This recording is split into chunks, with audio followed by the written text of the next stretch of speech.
Notícia de última hora. Nino não viajou para Belo Horizonte. O tamanho desse problema e mais. Você tá vendo aqui atrás, né?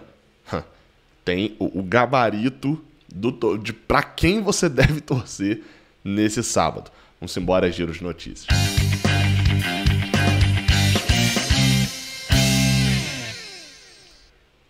Eu sou Gabriel Amaral, sou jornalista por formação tricolor de coração e eu já vou dar recado rápido, claro, simples, objetivo. Bet7k.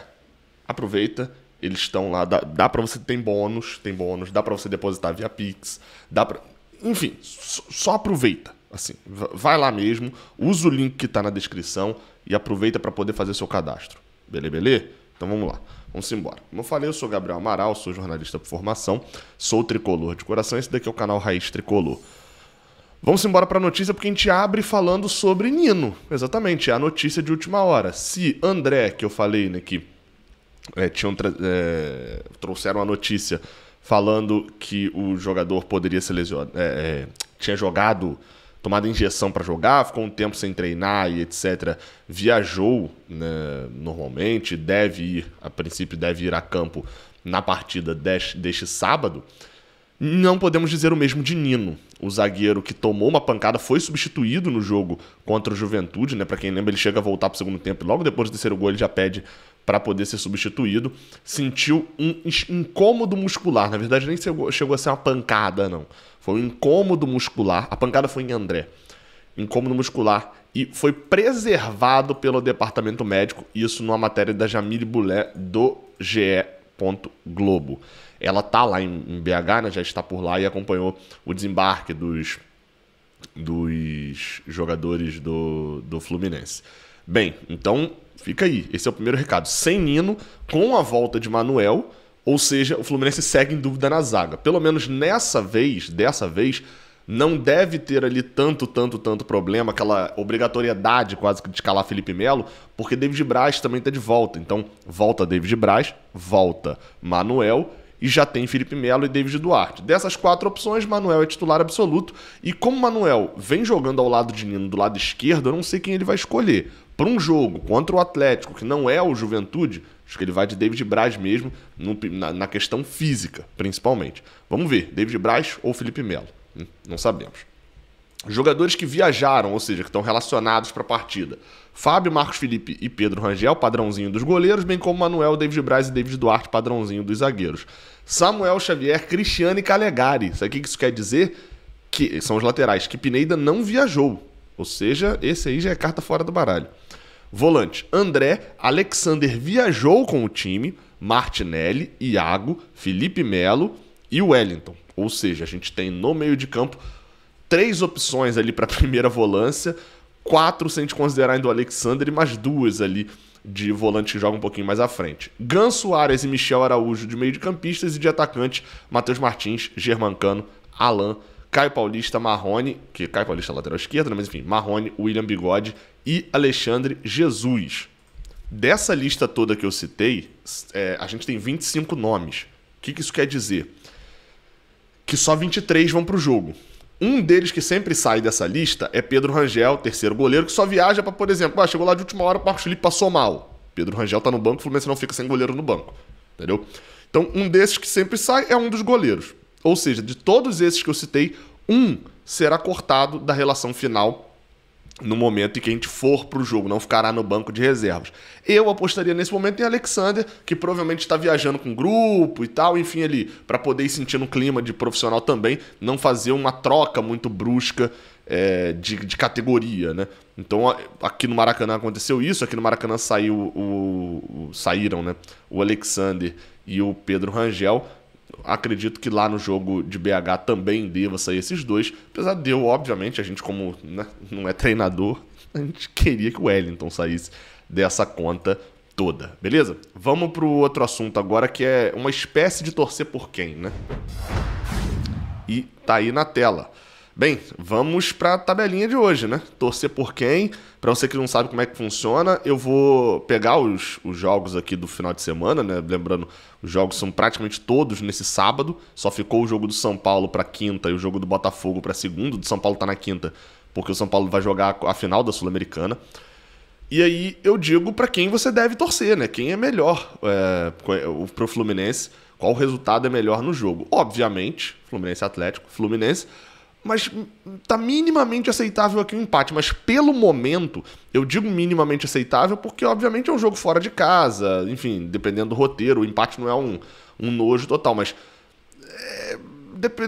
Então, assim, dá pra ganhar, tá? O Atlético vem muito mal, o Fluminense vem muito bem no geral, dá pra ganhar o Atlético. Eles vêm mal até em casa também. Internacional e Santos. O gabarito aqui é a mesma coisa da rodada passada. É o Santos ou o empate. Nesse daqui, o Santos tirar ponto do Internacional já é bom, já tá bom. Porque lembrando, se o Internacional não ganhar o jogo, a gente já se garante em segundo colocado. Não importa o que aconteceu. O Internacional não ganhou o Santos, a gente é segundo, mesmo se tomar 27-0 do Atlético Mineiro. Porque o Corinthians não chega até a gente. Então, Santos ou empate, um tropeço em casa do Internacional seria muito bom. Na verdade, 2 tropeços seguidos em casa, né, contra Red Bull e contra Santos, deixariam a gente não só à frente deles, mas mais confortável também à frente deles, muito provavelmente. América Mineiro e Ceará.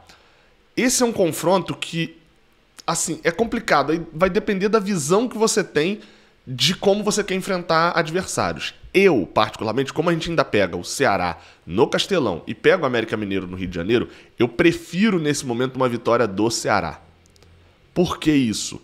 Porque eu não quero pegar um Ceará num contexto de rebaixamento, desesperado, porque a gente sabe que times que estão na parte de baixo tendem a pontuar mais do que o normal na reta final do Brasileirão. E a gente pega o Ceará, se eu não estou enganado, no dia 30 de outubro. E o América Mineiro a gente pega por agora. Eles perderam a sequência de vitórias deles contra o Cuiabá, enfim. Então é ideal que não cheguem também com muita moral, lembrando que é Wagner Mancini, treinador da América. Isso aqui, Ceará, vitória, mas importa menos. Red Bull, Bragantino e Flamengo. Mesma lógica do Internacional. O empate aqui, se o Red Bull fizer o mal aqui, né, não deixar o Flamengo ganhar esse jogo, já é algo de bom para o Fluminense. O Flamengo, mesmo que o Fluminense perca o jogo, o Flamengo ainda estaria a 6 ou 5 pontos do Fluminense. Se a gente ganhar o jogo, então, e o Flamengo tropeçar, é uma diferença que eu diria que a gente nem perde mais no campeonato inteiro. A gente terminaria praticamente, já chegaria muito tranquilo para terminar à frente do Flamengo no Brasileirão. Então, esse aqui também tiraria um dos concorrentes aqui pelo G4. Fortaleza e Goiás. Nesse momento, assim, a gente nem enfrenta mais nenhum dos dois tem contexto de nada pra gente. Então esse é um jogo que assim, pode ignorar solenemente. Assim, bem como o Avaí, Atlético Goianiense também. O Atlético Goianiense é o nosso adversário de quarta-feira. Mas assim, eles ganhando ou perdendo, não vai mudar muita coisa não. Talvez o ideal... Não, tá bom. Assim, o ideal era o Atlético não ganhar, né? Pra não vir com muita esperança pra cima da gente. Talvez uma derrota do Atlético Goianiense somada à vitória do Ceará, ao Coritiba pontuando também. Cadê o Coritiba e São Paulo? Tá aí. Coritiba e São Paulo, Coritiba. E aqui, Avaí. Se der esses resultados aqui, Ceará, Avaí e Coritiba, o Atlético Goianiense vai ficar a 12 pontos do primeiro time fora do Z4. Então, assim, já vem totalmente desestimulado para o jogo em casa. É muito melhor a gente enfrentar assim. Atlético Paranaense e Juventude. Bem, a gente já enfrentou o Juventude. Ou seja, a partir de agora, a gente é Juventude em todos os jogos que eles jogarem. Todos os jogos a gente é Juventude. Então, tá mais do que óbvio, apesar do Atlético ter ficado um pouco para trás, né? A gente já abriu 7 pontos do Atlético Paranaense. Eles tropeçarem no Juventude em casa, a gente nem conversa mais com eles sobre isso. Mesma coisa em relação a Cuiabá e Corinthians, né? Corinthians e Cuiabá também. Esse daqui é importante. Esse daqui é o que a gente abraça o empate também, né? Qualquer ponto que roubar, bem como o Juventude também, qualquer ponto que esses times perderem em casa já é interessante para o Fluminense. O que expõe uma coisa que é Corinthians, Atlético Paranaense, Flamengo e Internacional jogam em casa nessa rodada. Corinthians, Atlético Paranaense, Flamengo e Internacional. Os 4 que vêm atrás da gente. Vou repetir para você ter tranquilidade nessa rodada e no pós-rodada. Não tô falando logo após o jogo, não. Tô falando no pós-rodada. É normal que nessa rodada a nossa diferença para esses times diminua.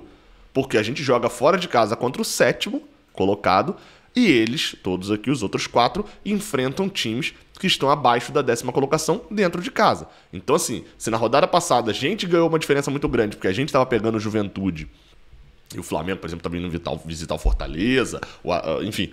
eram jogos um pouco mais difíceis do que o nosso, nessa agora também é normal. Então, ao mesmo tempo que se essa diferença se mantiver ou a gente aumentar, é para se comemorar muito nessa rodada.